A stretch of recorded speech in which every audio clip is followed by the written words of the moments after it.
তো আজকে আরেকটা জিনিস তোমাদের দেখাই কিভাবে ইউটিউব চ্যানেলের লোগো চেঞ্জ করতে লাগে। তো আমার সাথে চলো আর দেখো ইউটিউবের লোগো কিভাবে চেঞ্জ করতে হয়। যদি তোমাদের লোগো কোনো ভুলবশত কোনো রং লোগো এসে গেছে বা কোনো কারণবশত যদি চেঞ্জ করতে হয় তোমাদের মানে কেউ আসে না লোগো চেঞ্জ করে এটা আমার ভালো লাগলো না অন্যটা চেঞ্জ করতাম, তো কেমনে চেঞ্জ করতে লাগে আমি তোমাদের দেখাইলাম। তো চলো শুরু করি। ইউটিউব লোগো কিভাবে আমার মোবাইলের স্ক্রিনে চলে আসি। তো প্রথমে গ্যালারিতে চলে আসলাম, গ্যালারিতে চলে এসে আমি ইউটিউব লোগোতে ক্লিক করলাম। ইউটিউব এসে চলে আসলো। ইউটিউব অ্যাপে এসে এই যে আমার ডান পাশে একটা ইউ বলে আইকন আছে, ওই ইউটিউবতে ক্লিক করলাম। দেখো আমার সাথে ইউটিউবে ক্লিক করার পরে এই যে বাম দিকে উপরে একটা লোগো এসেছে, ওইখানে ক্লিক করলাম। করার পরে দেখো একটা ক্যামেরার আইকন আসছে, ওই ক্যামেরাতে আইকনে করলাম। ক্যামেরাতে আইকন করে গ্যালারিতে ক্লিক করলাম। গ্যালারিতে ক্লিক করে আমার লোগো বানানো আছে, লোগোতে ক্লিক করলাম, ডান মারলাম। ডান মারার পরে সেট এজ এ প্রোফাইল পিকচারে ক্লিক করবো। তোমরাও ঠিক সেইভাবে অ্যাডজাস্ট করিয়ে তারপরে সেট এজ এ প্রোফাইল পিকচারে ক্লিক করে নেবা।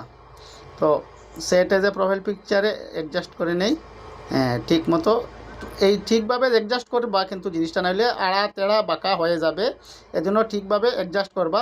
অ্যাডজাস্ট করে সেট এজ প্রোফাইল পিকচারে ক্লিক করবা। তো আমি ক্লিক করে নিয়েছি। একটু সময় অপেক্ষা করো, দেখবা লোডিং নেবে।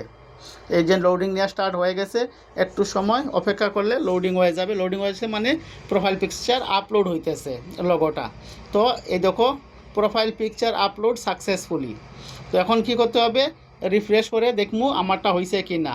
এখন ব্যাক মারছি, ব্যাক মারিয়া রিফ্রেশ করতেছি। এই দেখো এখন আমার পুরা ব্যাক করিয়া আইসি। ব্যাক করিয়া আমারটা বইছে কি না হয়েছে কি না দেখার লাগিয়া সারিয়া কনফার্ম হওয়ার লাগিয়া আবার আমি ইউটিউবে চলে আসলাম। ক্লিক করলাম। ক্লিক করার পর ইউতে দেখো কালো হয়ে গেছে ইউটা। এটা হলো গিয়ে আমার চ্যানেল। হ্যাঁ তো একটু অপেক্ষা করলাম। ইউটাতে দেখো দুটোটা কালো হয়ে গেছে, মানে আমার চেঞ্জ হয়ে গেছে। এখন দেখবা এটা প্রপারলি আপলোড হয়ে গেছে। এই যে একটু সময় অপেক্ষা করো, এই দেখো ইউতে চলে এসেছে। এখন নাথ ব্লগেও চলে আসবে উপরে বাম দিকে। হ্যাঁ একটু সময় অপেক্ষা করো, এটা কনফার্ম হওয়ার লাগে আমারটা সেট হয়ে গেছে কি না দেখার লাগে সারিয়া। এই দেখো আমার হয়ে গেছে। তো তুমিও যদি এইরকমই করো কাজ তাহলে 100% তোমারটাও সেভ হয়ে যাবে। এতক্ষণ আমার ভিডিও দেখার লাগে ধন্যবাদ।